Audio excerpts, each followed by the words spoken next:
Hello दोस्तों, कैसे हैं आप लोग। उम्मीद है आप सब अच्छे होंगे। देखिए, आज हम चर्चा करेंगे कि जो अभी एलडीसी के स्क्रूटनी फॉर्म निकले हुए हैं, मतलब जो 7863 बच्चे शामिल हुए हैं एलडीसी भर्ती परीक्षा में, वो स्क्रूटनी फॉर्म कैसे भरें, उनको क्या क्या डॉक्यूमेंट चाहिए होंगे। चलिए उसकी चर्चा विस्तार से करते हैं। देखिए, सबसे पहले तो आप सबको 2 कैरेक्टर सर्टिफिकेट चाहिए और उन पर आपको राजपत्रित अधिकारी या फिर आपके फर्स्ट ग्रेड लेक्चरर हो या फिर डॉक्टर हो, उनके साइन होने चाहिए। दूसरा, आपके पास क्या होना चाहिए, आपके पास संतान संबंधी घोषणा पत्र हर किसी का बनेगा, चाहे वो विवाहित है या विवाहित नहीं है। अगर वो विवाहित नहीं है तो उसे 00 लिख के उसको भरना है और वहाँ पर गजेटेड ऑफिसर के साइन वहाँ पर भी होंगे।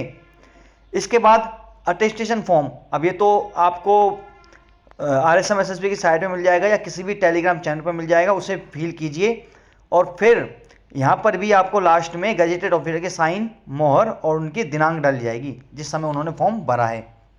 एड्रेस भी आएगा, ठीक है। इसके बाद सबसे पहले क्या कीजिए, आप स्क्रूटनी जो फॉर्म है उसकी जो ऑफलाइन है आप उसे PDF निकाल के दीजिए, करीब 8 पन्नों की होगी, ठीक है।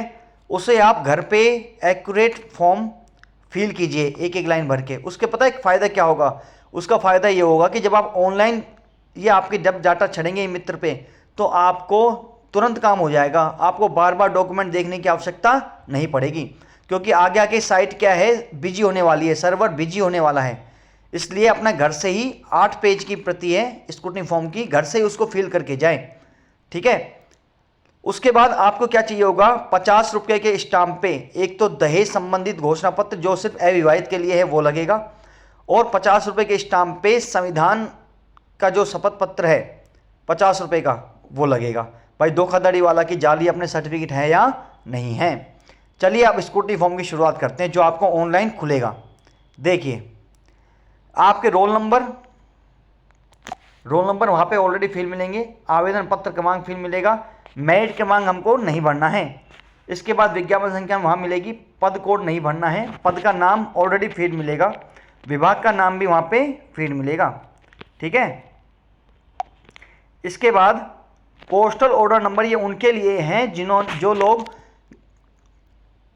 ऑनलाइन स्क्रूटनी फॉर्म नहीं भर पाए हैं, उनको क्या होगा, 100 रुपये की पोस्ट ऑर्डर कटेगा RSM-SSB सचिव के नाम से, ठीक है। ये ऑफलाइन फॉर्म है। फिर यहाँ पे आरक्षित पद की बात होगी कि हमारी कैटेगरी क्या है, कैटेगरी आपकी जनरल है, EWS है, OBC है, ये सारी चीज़ें हैं, ठीक है। ये MBC वाला है। फिर आपके देखेंगे मूल निवास व जन्म स्थान। मूल निवास में आपका यहाँ स्टेट का नाम, यहाँ जिले का नाम, यहाँ तहसील का नाम। ऐसे ही जन्म स्थान में भी स्टेट, जिला और तहसील, ठीक है। आगे देखते हैं अतिरिक्त विशेष श्रेणी। देखिए, अगर आप महिला होके तलाकशुदा हैं, अविवाहित हैं, तो यहाँ पे आएगी आपकी श्रेणी, ठीक है। अगर आप इनमें से कुछ नहीं तो आपको यहाँ पे क्रॉस लिखना पड़ेगा ऑफलाइन में। ऑनलाइन में तो ये डाटा अपने आप ऑलरेडी आ जाएंगे। भूतपूर्व सैनिक है तो यहाँ पे आपको हाँ लिखना पड़ेगा। विशेष योग्यजन यानी कि दिव्यांग जन है तो आपको यहाँ पे भी चीज़ें लिखनी पड़ेगी, ठीक है। अब सेवारत कर्मचारी, अगर आप ऑलरेडी गवर्नमेंट सर्विस में है, राज्य सेवा कर्मचारी हैं, पंचायती राज में विभागीय कर्मचारी है, अराजपत्रित कर्मचारी है, मंत्रालयिक कर्मचारी हैं, उनकी डिटेल आपको यहाँ पे लिखनी पड़ेगी। हाँ लिखना पड़ेगा, नहीं है तो क्रॉस करना पड़ेगा। वैसे ऑनलाइन में आपको चेंज करना नहीं पड़ेगा। अब आवेदक का पूरा नाम यहाँ पे हमको लिखना पड़ेगा हिंदी में, इंग्लिश में ऑलरेडी फिल हो जाएगा। पिता का नाम इंग्लिश में ऑलरेडी फीड है, अब वो आप क्या आएगा, जब ऑनलाइन स्क्रूटनी फॉर्म खोलेंगे ना तो वो इंग्लिश में तो ऑलरेडी फीड है, हिंदी में आपको लिखना पड़ेगा। माता का नाम भी हिंदी में लिखना पड़ेगा। जन्म तिथि यहाँ पे आपकी ऑलरेडी आ जाएगी, ऑटो फिल होगी, और यहाँ पे भी विज्ञप्ति तिथि में निर्धारित है, ये भी आपके ऑटो फिल होगी, ठीक है। नागरिकता इंडियन, धर्म हिंदू, आपकी यहाँ पे वैवाहिक स्थिति है ये लिखा जाएगा, अविवाहित, विवाहित, ये आपके ऑटो फिल होगा, इसमें आप चेंज नहीं कर सकते हैं, ठीक है। अगर आप अविवाहित थे और आप विवाहित हो गए हैं तो आप विवाहित का आपको एफिडेविट लगाना पड़ेगा, ठीक है। ये ऑलरेडी ऑटो फिल होकर आएगी चीज़ें जो आपने LDC के फॉर्म भरते टाइम चीज़ें करी हैं, ठीक। विवाह विवरण, विवाहित होने की स्थिति में आपको भरना है। संतान विवरण, ये भी विवाहित होने की स्थिति में बनाए हुए, अपने कितने पुत्र हैं, पुत्रियां हैं, जन्म दिनांक, ये सारी चीज़ें देखनी है। पत्र व्यवहार का पता, देखिए अपन को यहाँ पे वो एड्रेस डालना है जहाँ पे हमारा पोस्टल वगैरह की चीज़ें है, पत्र व्यवहार हो वहाँ पे, ठीक है। और अगर आपका स्थायी निवास और पत्र व्यवहार एक ही है तो यहाँ पे सेम एड्रेस डालिए। ठीक है, फिर बात करते हैं शैक्षणिक योग्यता की। देखिए शैक्षणिक योग्यता में यहाँ पे 10th की परीक्षा जो उत्तीर्ण की क्या की है, 10th की है, कुल अंक लिखने हैं यहाँ पे। ठीक है, कुल अंक लिखने हैं, प्राप्तांक, कुल अंक, फिर प्राप्तांकों का प्रतिशत, और यहाँ पे श्रेणी, प्रथम श्रेणी, द्वितीय श्रेणी, फिर यहाँ पे वर्ष, यहाँ पे विषय। 10th में तो क्या आएगा आपके ऑल सब्जेक्ट आएंगे। कोर्स की अवधि 10th कितने महीने की, 12 महीने की। यहाँ पे रोल नंबर, यहाँ पे आरबीएससी राजस्थान से करें तो आरबीएससी राजस्थान, और यहाँ पे रोल नंबर आपके। ठीक है, लेकिन जब हम फॉर्म खोलेंगे ना तो यहाँ पे आपको टोटल नंबर में से ऐसे लिखना पड़ेगा। मान लो 10th आपकी 600 नंबर की थी तो 600 में से आपके कितने नंबर आए, 400 आए हैं, 500 आए, वो लिखना पड़ेगा। और परसेंटेज आपके ऑलरेडी आ रही है, वहाँ पे श्रेणी वगैरह नहीं लिखनी पड़ेगी स्क्रूटनी फॉर्म में। ऐसे आपको 12th में डालना है, सेम टू सेम 12th में डालना है। फिर यहाँ पे स्नातक, स्नातक में आपकी डिग्री वही लिखे जो आपने आवेदन फॉर्म में लगाई है, अनावश्यक मत लगाएं, नहीं तो आपको एफिडेविट लगाना पड़ेगा। ठीक है, डिग्री में जैसे मान लो किसी ने बीटेक की है तो यहाँ पे बीटेक डाल देंगे। 8 सेमेस्टर है तो मतलब 8000, यहाँ पे कितने नंबर आए हैं, श्रेणी वगैरह कोई है नहीं इसमें, आपके परसेंटेज ऑलरेडी कैलकुलेट होती रहेगी। और यहाँ कोर्स की अवधि, बीटेक होती है 4 साल की, 4 साल में लगा लो 12 चौक 48 माह आ जाएंगे। अगर किसी के बैक वगैरह है 5 साल में तो वो 60 माह आ जाएंगे। यहाँ पे यूनिवर्सिटी, आपने बीटेक कहाँ से की है उस यूनिवर्सिटी का नाम आ जाएगा। ठीक है, अदर में अगर आप लिखना चाहे तो यहाँ पे आरएसआईटी डाल सकते हैं। आरएसआईटी की जितने की थी अपने VMOU Vardhman open university Kota से अपन ने आरएसआईटी की है। फिर कितने महीने की, 3 महीने की। आरएसआईटी में नंबर कितने हैं, 100 नंबर के, और 100 नंबर का पेपर था, कितने नंबर आए हैं वो अपन लिख देंगे तो यहाँ पे परसेंटेज ऑलरेडी कैलकुलेट होके आ जाएगी। और यहाँ पे आरएसआईटी के रोल नंबर। कई जगह क्या है रोल नंबर की जगह, जैसे अपन अब हमको क्या है डिग्री मिली हुई है आरएसआईटी की, तो उसमें लर्नर कोड दे रखा है, तो आपको लर्नर कोड के लिए एक एफिडेविट लगाना सकते हैं। अगर आपके पास आरएसआईटी का रिजल्ट है तो आप उस समय डॉक्यूमेंट वेरिफिकेशन समय शो कर दीजिए। आगे देखिए, आरएसआईटी का अगर आपका मार्कशीट है ना, मार्कशीट जो अपन मार्कशीट है या एडमिट कार्ड है उसमें रोल नंबर होगा, अगर वो नहीं है तो आप एफिडेविट बना सकते हैं। आगे देखिए, रजिस्ट्रेशन विवरण, ये अपने लिए नहीं है। अनुभव प्रमाण पत्र, अगर किसी के पास अनुभव है तो वो इसमें डाल सकता है। अतिरिक्त विशेष सूचना, ये भी अपने लिए नहीं है, ये चीज़ कोई भी अपने लिए नहीं है। ठीक है, आगे देखते हैं। यहाँ पे अपने ये बहुत इंपॉर्टेंट चीज़ है, यहाँ पे क्या होगा, यहाँ पे तो देखो अलग अलग दे रखा है, लेकिन हम जब स्क्रूटनी फॉर्म भरेंगे एक्चुअल में तो यहाँ पे एक ही कॉलम होगा 10th का। तो हमें क्या करना है, 10th की मार्कशीट, जैसे पहले क्या होता था 10th की मार्कशीट और 10th के प्रमाण पत्र अलग अलग आते थे, अब तो एक ही आते हैं। तो हमने क्या करा कि 10th की मार्कशीट और प्रमाण पत्र के को दोनों को स्कैन करा के एक ही पीडीएफ में बनवा लिया, तो वहाँ उसके जारी क्रमांक और संलग्न संख्या लिख दी, कितनी, 2। अब कईयों की क्या है एक में ही है तो आप वहाँ पे 1 लिख सकते हैं संलग्न संख्या में। ऐसे ही 12th का एक आ रहा है कि भाई 12th की मार्कशीट और 12th का प्रमाण पत्र दोनों को एक पीडीएफ में स्कैन करा के अपन ने यहाँ डाल दिया, उनकी जारी क्रमांक डाल दी, क्रमांक ऊपर लिखे होंगे मार्कशीट के ऊपर, और उनकी दिनांक यानी कि रिजल्ट कब आया है, और संलग्न संख्या क्या डाल दी, 2। जिसके एक ही में ही है डॉक्यूमेंट वो सब क्या डाले, एक ही डाले।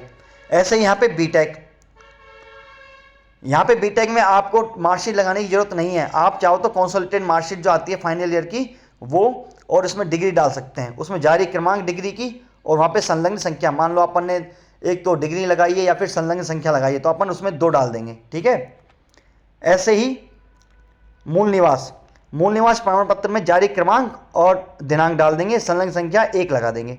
लेकिन अगर किसी ने मूल निवास रिजल्ट के बाद या आवेदन के बाद बनाया है तो अगर उसके बाद पुराना मूल निवास है तो वो दोनों को पीडीएफ बना के स्कैन करा के डाले इसमें।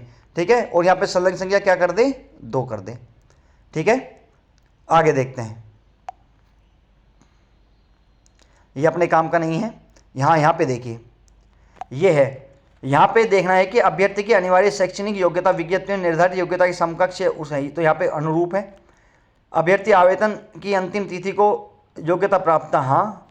अंतिम वर्ष के पाठ्यक्रम में सम्मिलित, हाँ। परीक्षा की तिथि तक उत्तीर्ण कर रखा है, हाँ कर रखा है। साक्षात्कार की तिथि तक, हाँ ये भी है।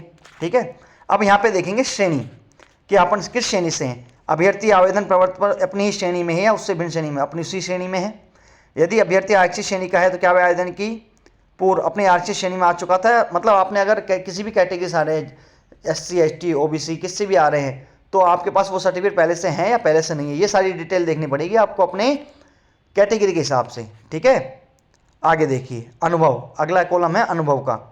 फिर आयु, देखिए आयु वाले कॉलम में क्या करना है, अभ्यर्थी की विगत में निर्धारित आयु क्या है, तो यहाँ पे ये आपके जो पहला स्क्रूटनी फॉर्म भरेंगे ना, पहले पेज यहाँ पे ऑलरेडी फिल हो जाएगा, वैसे ऑलरेडी फिल आएगा, ठीक है।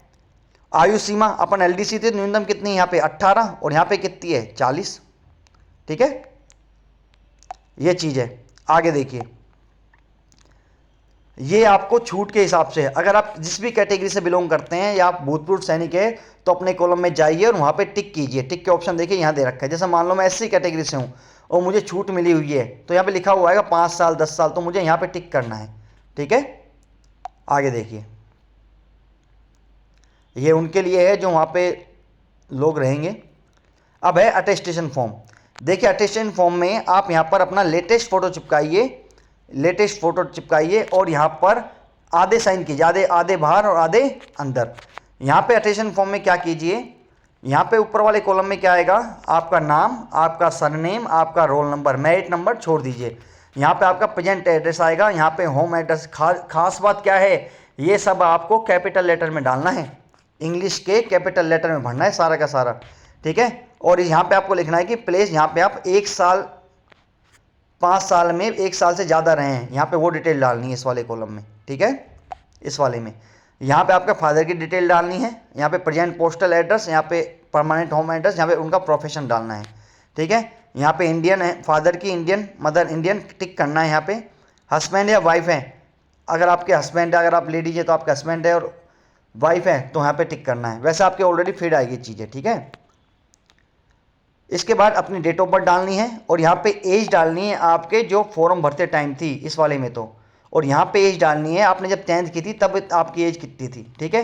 यहाँ पे place of birth, district, state, यहाँ पे डिस्ट्रिक्ट और स्टेट, यहाँ पे आपका रिलीजन, अगर आप SC ST कैटेगरी से तो यहाँ पे यस, अगर नहीं है तो यहाँ पे नो, ठीक है। आगे देखिए यहाँ पे आपको अपनी स्कूलिंग डालनी है, स्कूलिंग की डिटेल।